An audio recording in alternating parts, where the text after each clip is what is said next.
Coucou. Ok, on est toujours dans Photoshop et on va, maintenant que vous avez appris à créer des calques et des formes simples, on va récupérer l'image de référence qu'on avait trouvée dans la première vidéo, l'image de forêt, et on va commencer à la reproduire avec des formes géométriques. Alors, petite astuce, vous m'avez vu passer en mode plein écran sur Photoshop, c'est accessible avec l'onglet affichage, je crois, mais vous pouvez appuyer sur la touche F comme focus, j'imagine, pour passer en mode plein écran. Comme ça, vous avez votre espace de travail qui prend la totalité de votre écran d'ordinateur et ça permet d'épurer l'espace de travail et de se concentrer seulement sur le résultat visuel, ou alors si on veut présenter l'image à un client ou de voir le résultat sans les menus autour.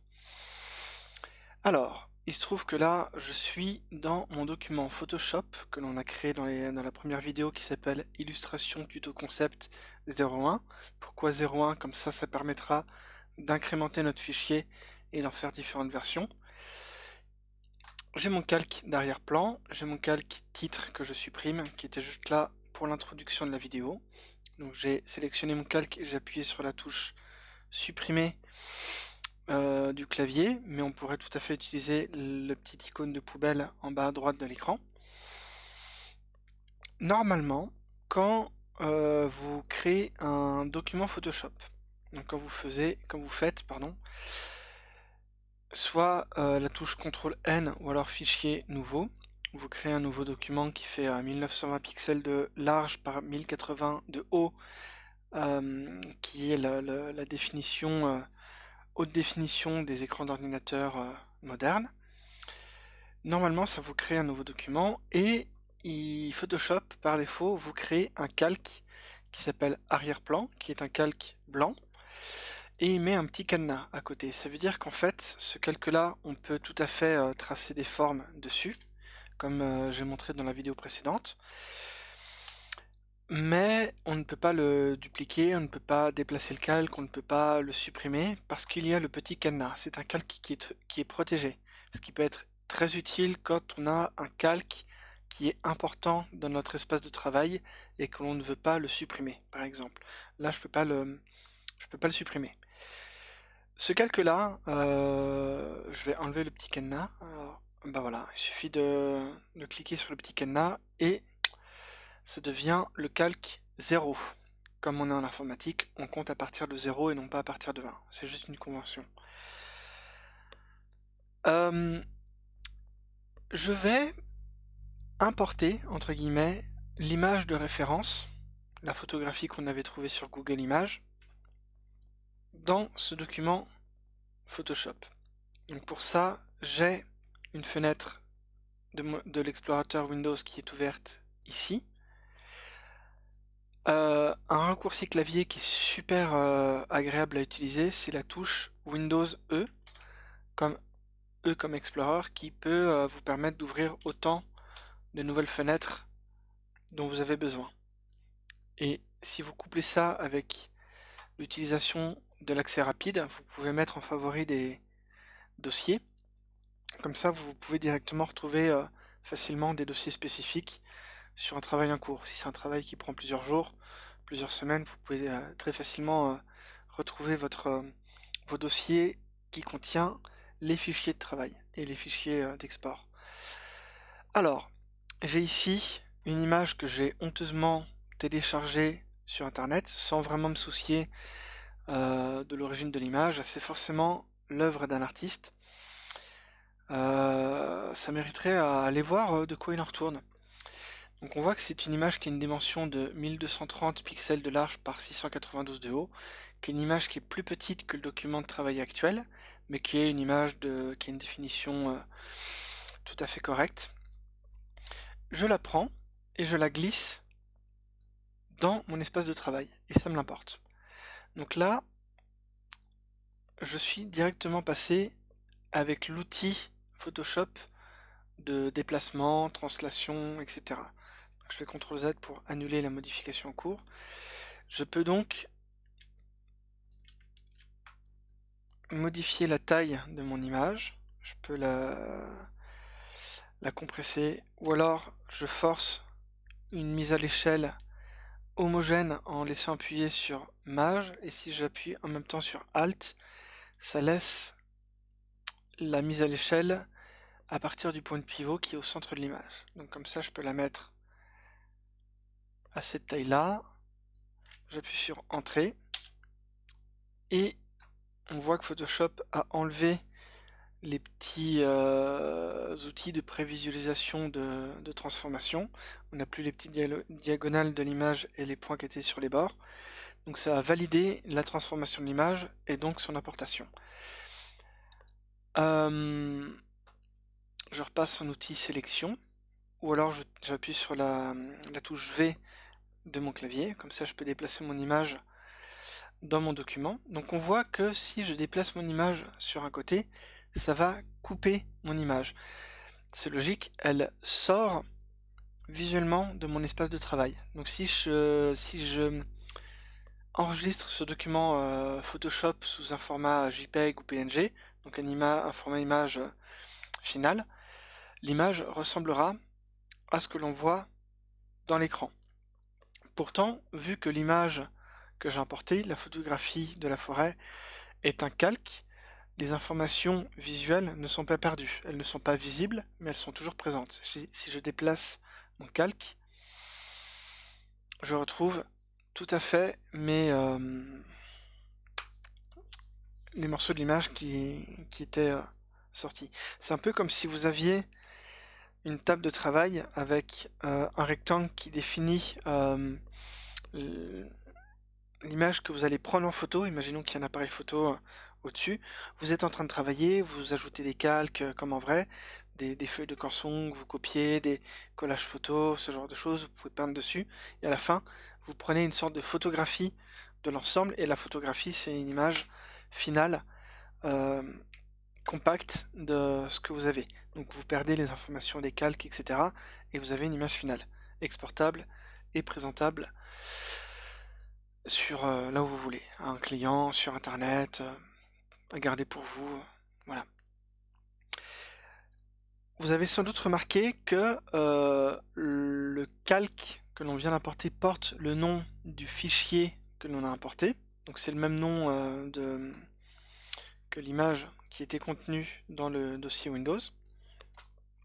Et à côté de ça, il y a une petite prévisualisation du calque, et il y a une espèce de petit logo de feuille. Ça veut dire qu'en fait, l'image est importée en référence, elle n'est pas encore pixelisée dans l'image.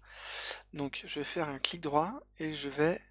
Alors un clic droit sur, non pas sur la petite vignette, mais sur le nom du calque, et je vais faire pixeliser. Et là on voit que le petit logo avec la petite image de fichier a disparu. Donc en fait ici mon image existe maintenant en dur entre guillemets dans mon document Photoshop, et je peux double-cliquer pour renommer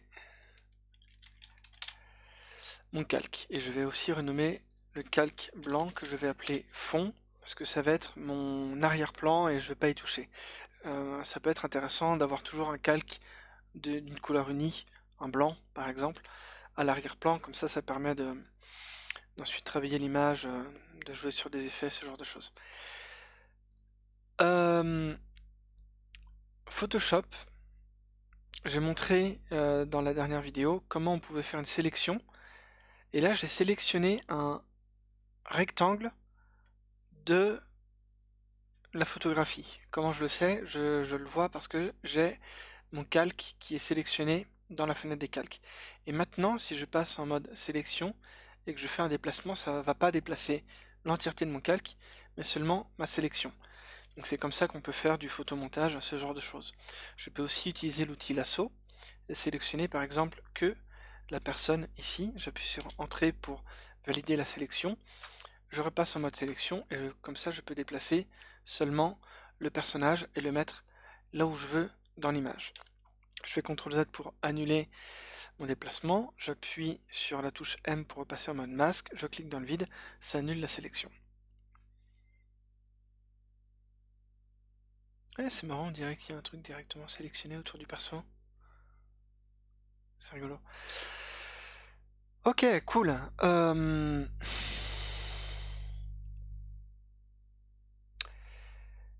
Cette image de référence, je vais la mettre plus petite. Donc je vais utiliser l'outil transformation qui doit être... Voilà, ici, vous allez dans édition, vous faites transformation manuelle et là vous pouvez réduire votre image exactement comme on l'a fait au début. Le raccourci clavier pour faire ça, c'est CTRL T. Je vais le mettre là. Si je fais CTRL T, je peux tourner l'image, la mettre à l'échelle horizontalement ou verticalement, ce genre de choses. Et si je fais une rotation, vous voyez que ça tourne autour du point de pivot, qui est ce point-là, que je peux modifier de place, et je peux décider de mettre le point de pivot qui va snapper par exemple sur le coin inférieur gauche, et si je déplace en rotation mon image, il va tourner autour de son point de pivot, donc là sur l'angle inférieur gauche. J'appuie sur Entrée pour valider ma transformation, et si je refais une transformation, en faisant CTRL T, il replace mon point de pivot au centre de l'image. C'est comme ça que fonctionne Photoshop, c'est une convention, encore une fois. Cool, maintenant que j'ai préparé mon document, je vais sauvegarder le travail en cours. Comment je sais que mon document Photoshop n'est pas sauvegardé, qu'il n'a pas mémorisé et enregistré les dernières modifications? C'est parce que là il y a le nom de mon fichier Photoshop qui est en cours de travail. Il y a un petit numéro ici qui indique le niveau de zoom de l'image. Donc si je zoome dedans, je suis à 100%. Pour zoomer, j'ai juste besoin de cliquer sur affichage et zoom avant, arrière ou à 100%, ou alors utiliser simplement les raccourcis clavier CTRL plus et moins. Et tout à droite, il y a un petit astérix qui m'indique que les dernières modifications ne sont pas sauvegardées. Donc si je fais fichier enregistré, ou bien si j'utilise le raccourci clavier CTRL S, le petit astérix disparaît et ça me montre bien, avec un coup d'œil, que mon document est sauvegardé. Donc si je le quitte et que je le réouvre, on va retomber exactement sur la même disposition. Ok, cool. Encore beaucoup de blabla, la vidéo va encore être un peu longue, mais c'est la vie, c'est pas grave. Je vais juste, dans cette vidéo-là, vous montrer comment pipeter en utilisant l'outil pipette des couleurs présentes sur mon image de référence pour créer une forme d'arbre très simple. Vraiment, là, on va être dans une approche qui n'est pas du tout réaliste, même si on pourrait, ce serait hyper intéressant, mais on va volontairement rester dans une approche minimaliste, voire abstraite, pour vraiment aller à l'essentiel. Donc, je vais me faire un premier calque ici, donc en appuyant sur le petit plus ici, je me crée un nouveau calque que je vais appeler feuillage, et je vais créer un nouveau calque que je vais appeler tronc. Là, je suis en outil de sélection rectangulaire. Je fais un rectangle, je passe avec l'outil pot de peinture qui est ici, ou alors je peux tout à fait appuyer sur la touche G de mon clavier et remplir mon rectangle de la couleur que j'ai choisie. Donc c'est la couleur de premier plan. Je pourrais tout à fait cliquer sur la couleur de premier plan et essayer à vue d'œil d'aller vers un rouge désaturé sombre pour retrouver la couleur à peu près marron présente sur mes arbres. Comme ça, si je fais pot de peinture, on a bien un marron qui ressemble à peu de choses près au marron présent dans mon image. Mais il y a un outil beaucoup plus simple qui est le petit outil pipette, comme si vous aviez une pipette et que vous alliez cliquer sur la couleur qui vous intéresse. Par exemple, là, je peux prendre du vert, et hop, la couleur de mon premier plan est devenue vert, et donc j'ai sélectionné très spécifiquement la couleur de mes feuillages. Si je veux garder en mémoire la couleur de mes feuillages, j'ai juste à cliquer sur la petite flèche ici, et mon vert passe en couleur de second plan. Et la couleur qui était précédemment en couleur de second plan passe en premier plan, donc ici le noir. Je clique dessus et je peux aller pipeter le vrai marron des armes de ma photographie, qui, comme vous le voyez, est un espèce de violet désaturé sombre. Je clique sur OK, j'appuie sur la touche G pour repasser en mode pot de peinture, et je clique dans ma sélection pour remplacer l'ancien marron. Je repasse en mode sélection, ou alors j'appuie sur la touche M comme masque, parce qu'en fait c'est une sorte de masque que l'on peut remplir. Et si je clique dans le vide, ça désélectionne tout ce qui était précédemment sélectionné. Donc là j'ai mon tronc. Je clique donc dans ma fenêtre de calque sur mon calque feuillage. J'appuie sur la touche M, je suis déjà en mode de sélection. Je fais un clic droit sur le petit logo pour passer en mode ellipse de sélection, ou alors si j'appuie plusieurs fois sur si j'appuie sur Maj M, donc M est le raccourci clavier pour passer en mode de sélection, donc de type masque, et si je fais Maj M, ça change le mode de sélection de masque, donc ça me passe en mode de sélection ovoïde, sphérique, circulaire. Voilà, je peux donc tracer un ovale, ou si je maintiens encore une fois la touche Maj, ça me fait un cercle, donc c'est un rappel du cours précédent. Et si j'appuie sur les petites flèches, ou alors que j'appuie sur la touche X du clavier, ça m'inverse la couleur de premier plan et la couleur de second plan. X, alors ça fait peut-être beaucoup de raccourcis clavier à se souvenir, donc n'hésitez pas à utiliser les icônes visuelles, mais la touche X, vu que c'est une touche qui est d'une lettre qui est symétrique, je trouve que ça représente bien l'idée d'avoir une sorte de miroir et d'inversion des couleurs. C'est un moyen mémotechnique qui permet de se souvenir l'inversion du couleur de premier plan et second plan. Vous appuyez sur la touche G pour passer en mode pot de peinture, vous cliquez dans votre cercle et vous avez maintenant un cercle qui peut tout à fait représenter le feuillage d'un arbre. Vous appuyez sur M pour repasser en mode de sélection, vous cliquez dans le vide et vous avez maintenant un rond pour le feuillage et un rectangle pour le tronc. Si vous cliquez sur votre feuillage, en fait, vous ne sélectionnez pas le feuillage, vous continuez à sélectionner le tronc. Pour pouvoir sélectionner le feuillage, il faut cliquer sur le calque, puis vous pouvez ensuite le déplacer. Revenir sur le calque tronc, déplacer le tronc. Il y a un raccourci clavier, alors, ouais, c'est ça.